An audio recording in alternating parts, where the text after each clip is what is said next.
श्री सरस्वती मैया की जय, श्री कृष्णचंद्र भगवान की जय। आज हम चर्चा करेंगे उज्जैन के आधार पर पंचांग निर्माण, उज्जैन के समय से मध्यमार्कोदयिक पंचांग का निर्माण आदि विषय पर।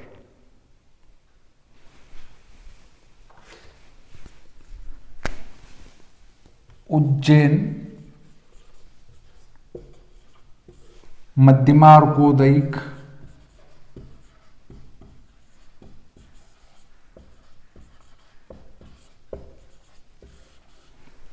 पंचांग।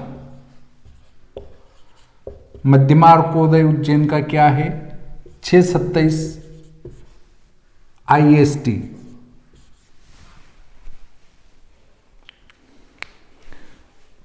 पहली चर्चा करते हैं हम कि पंचांग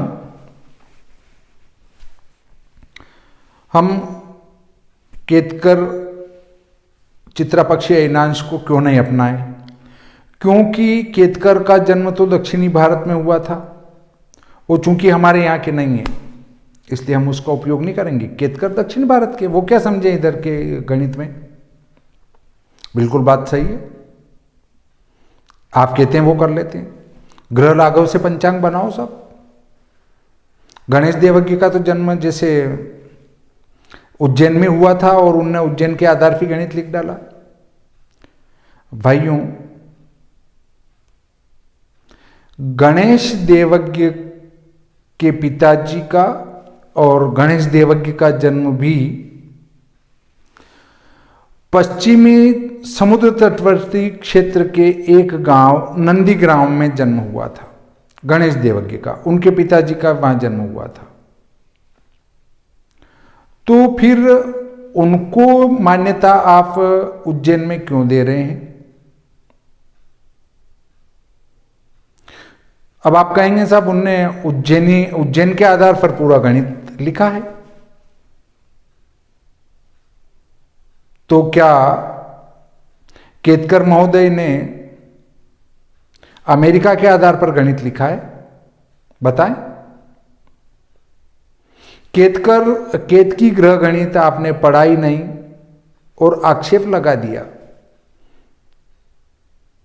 क्योंकि आप बस अपनी बात रखना चाहते हैं कि हम जो कर रहे हैं वो सही है। दुख तो तब होता है जब पढ़े लिखे लोग भी कोई भी कुछ कहता है उस बात में आके न उटपटांग प्रश्न करने लग जाते हैं। भाइयों, केतकर ने कितनी पुस्तकें लिखी अभी वो भी जानकारी नहीं है। केतकर ने लिखी है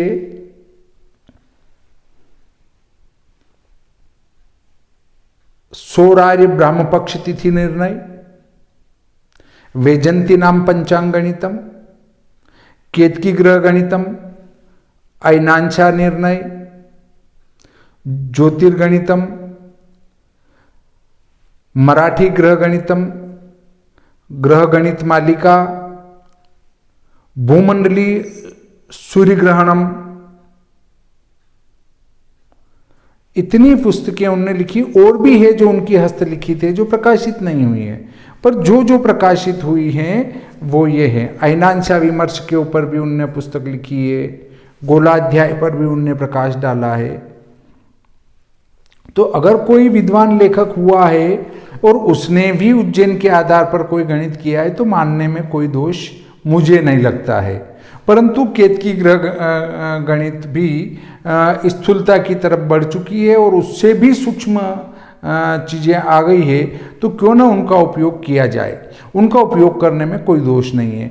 अब बात आती है कि साहब पंचांग का निर्माण उज्जैन के आधार पर करें, तो उज्जैन के आधार पर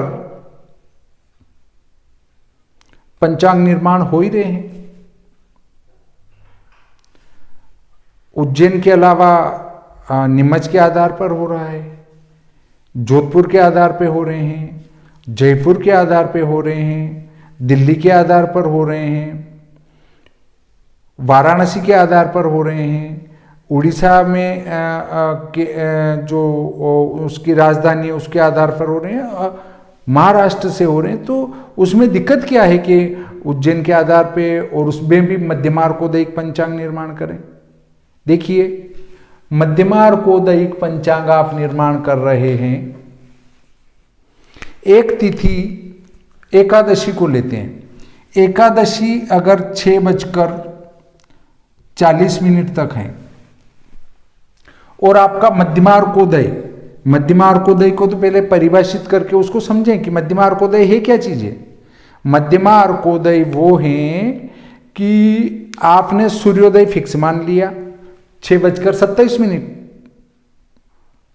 मध्यमार्कोदय होता है 6 बजे। अब 6 बजे में आपने वहां का स्टैंडर्ड अंतर जोड़ दिया, बिल्कुल, तो वो हो गया 6:27। 6:27 को आपने मध्यमार्कोदय मान लिया, बिल्कुल हम मान लेते हैं। अब आपका 6:27 पर अगर जो है मध्यमार्कोदय हुआ, अर्थात सूर्योदय आपका 6:27 पर हो गया और 6:40 पर आपकी एकादशी समाप्त हो रही है, तो अब आपकी एकादशी का मान जो पंचांग में आएगा 10 में 7 3, 4 में से 3 गया 1, अर्थात आपकी एकादशी इस दिन लिखी जाएगी 13 मिनट और। तो एकादशी का व्रत होगा आपका, माना ये जो आपका 6:27 वाला सूर्योदय है वो एकादशी सोमवार है, तो आपकी एकादशी इस दिन हो जाएगी। परंतु यदि आपका वास्तविक जो सूर्योदय है गणित से आता है वो सूर्योदय आपका 6:50 पर है, तो आपकी एकादशी तो 6:40 पर ही समाप्त हो गई और सूर्योदय हुआ 6:50 पर, तो उस दिन 11 सोमवार नहीं ने 12 सोमवार होगी। अब जो आप मध्यमार्कोदयिक जो पंचांग बनाएंगे तो उसमें आप लोगों को 11 का एकादशी का व्रत बताएंगे, जबकि वहां द्वादशी होगी। तो इस प्रकार कैसे मध्यमार्कोदयिक पंचांग हम बना पाएंगे, इसको कृपया जो कहते हैं मध्यमार्कोदयिक पंचांग बनाए तो उसको सेट करके बताएं, तो हम मान लेंगे।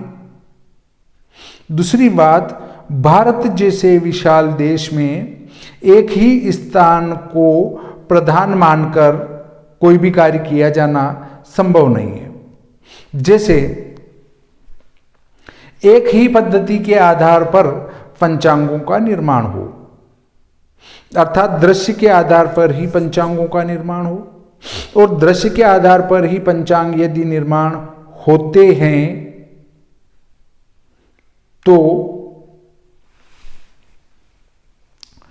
एकादशी जहां भी आ रही है, जो भी व्रत पर्व जैसा आ रहा है, उसमें एक नक्शे में लाइन डाल दी जाए कि यहां से इधर ये पर्व इस दिन मनाएंगे, यहां से इधर इस दिन मनाएंगे। तो इधर वाले सारे पंचांगकर्ता वही बताएंगे तो ये एक ही दिन मनाएंगे, इधर वाले सारे पंचांगकर्ता एक ही दिन बताएंगे तो ये एक ही दिन त्योहार मनाएंगे। तो वो 2-2 दिन नहीं होगा। 2-2 दिन कैसे होगा? ये एक दिन मना रहे और ये भी एक दिन मना रहे, उसमें कोई दिक्कत नहीं है। अब हम यदि इस बात को भी ले लेते हैं कि 6:40 पर हमारी एकादशी उज्जैन में 13 मिनट है। अब यहां से पूर्व में पश्चिम में चले आते हैं।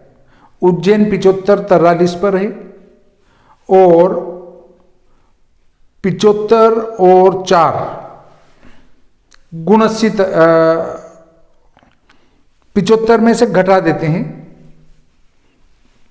75 में से 4 घटा देते हैं तो 71-43 और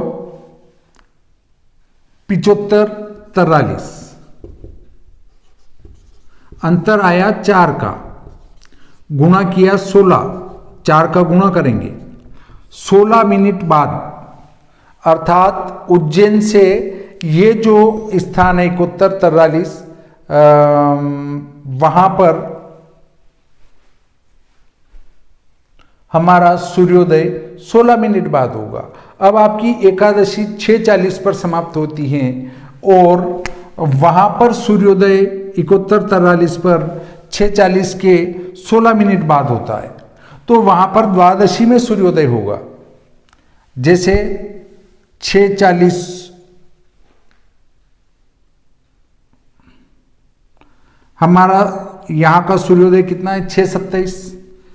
उज्जैन का सूर्योदय 6:27, उसमें जोड़े 16 मिनट, 7 6 13 और 2 और 2 4, 6:43 पर वहाँ सूर्योदय हुआ और एकादशी तिथि 6:40 पर ही समाप्त हो चुकी थी।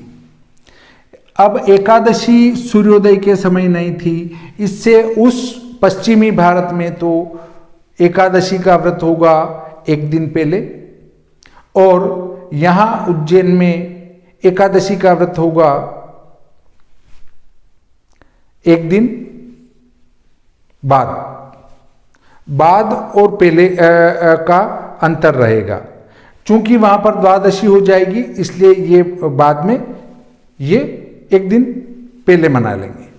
और अच्छी तरह से लिख के समझा दूं अगर पहले बाद में नहीं समझ आया हो तो, यहां पर सूर्योदय जल्दी होगा तो एकादशी यहां रहेगी अर्थात उज्जैन वाले सोमवार को मनाएंगे एकादशी, और यहां पर एकादशी दूसरे दिन नहीं रहेगी, सोमवार को नहीं रहेगी, सोमवार को एकादशी नहीं रहेगी, द्वादशी आ जाएगी, इसलिए ये मनाएंगे रविवार को। अर्थात पश्चिम दिशा में तो मनाएंगे एक दिन पहले पूर्व और पूर्व दिशा में मनाएंगे बाद।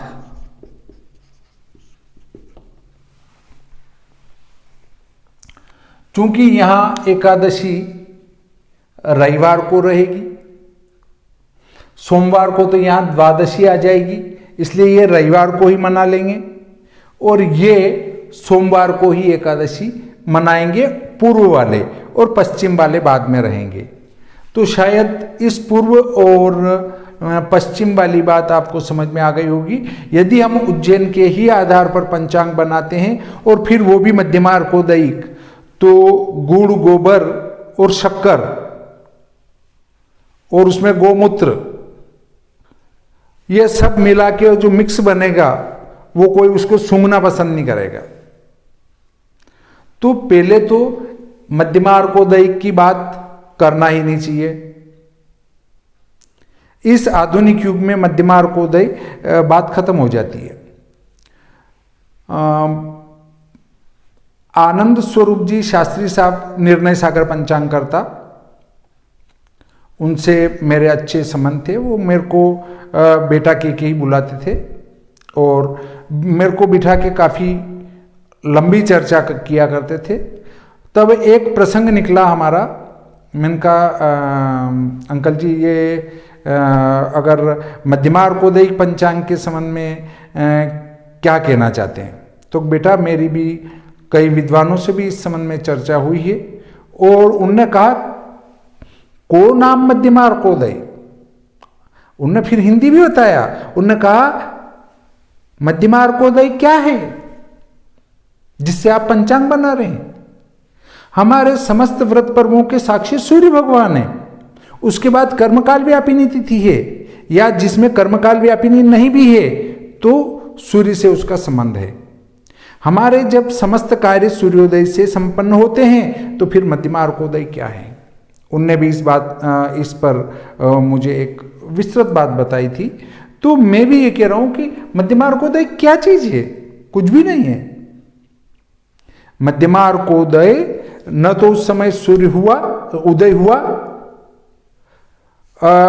ऐसा भी होता है कि 6:27 कभी कभी 5:45 पे सूर्योदय हो रहा है साहब आपका, तो सूर्योदय हो चुका और आपका मध्यमार्कोदय बाद में आएगा।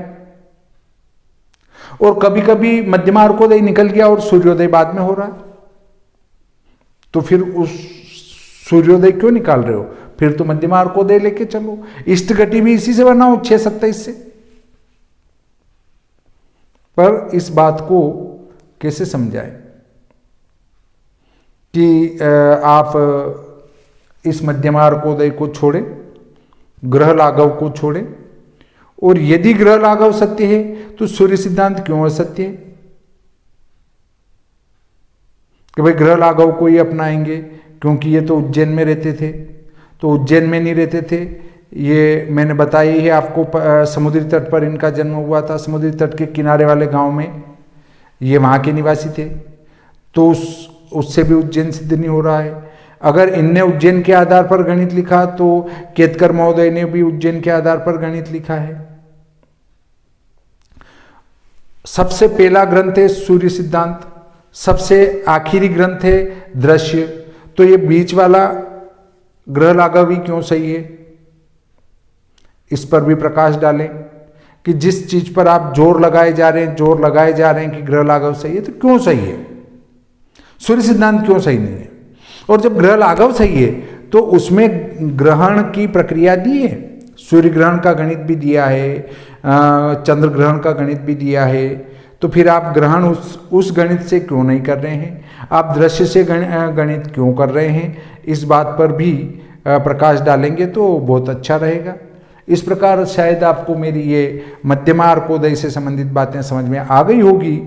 फिर भी कोई दिक्कत आए तो मेरे वीडियो पर कमेंट करें, वीडियो पर मैं आप सबको आमंत्रित करता हूं ताकि अंतर्राष्ट्रीय स्तर पर इस पर चर्चा हो सके, क्योंकि कई विद्वान मेरे वीडियो देखते हैं और जिन विद्वानों ने एक बार मेरा वीडियो देख लिया फिर वो उस चैनल को देखते ही देखते हैं, कोई भी नया वीडियो पढ़ते ही। एक बात आती है कि साहब फलाने एक बड़े बहुत विद्वान हैं, उनने तो सूर्य सिद्धांत को भी दृश्य में कन्वर्ट कर दिया, सूर्य सिद्धांत को दृश्य उसमें संस्कार देके, तो भाई आप दृश्य को तो मानते ही नहीं हो, तो फिर उसमें संस्कार क्यों दिए और आपने नया क्यों लिखा। जब आप कह रहे हो सूर्य सिद्धांत ही सही है तो उसमें संस्कार देने की जरूरत ही नहीं है।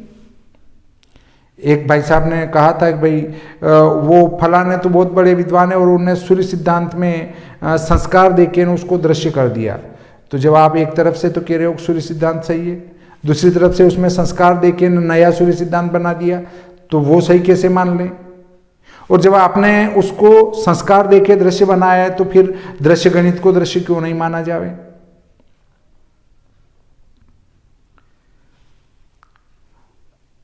आप इस संबंध में दृश्य गणित की पुस्तकें पढ़ेंगे तो ये बात समझ में आ जाएगी कि सूर्य सिद्धांत में कोई भी संस्कार करके, ग्रह लाघव में कोई भी संस्कार करके उसको बिल्कुल एकदम से दृश्य बनाना संभव नहीं है। और हाँ संभव है तो पर फिर उसमें उतने संस्कार करने की आवश्यकता है जितने हमारे प्राच्य विद्वानों ने किए हैं। और अगर ये गलत है, दृश्य पद्धति गलत है, विदेशी गणित है, तो कंप्यूटर कौन सा स्वदेशी है, मोबाइल कौन सा स्वदेशी है, ट्रेन कौन सी स्वदेशी है, हवाई जहाज कौन सा स्वदेशी है, इन सबको छोड़ो, पैदल चलो। सारी चीजें विदेशी है, इन सब का त्याग करो और पैदल चलना प्रारंभ करो।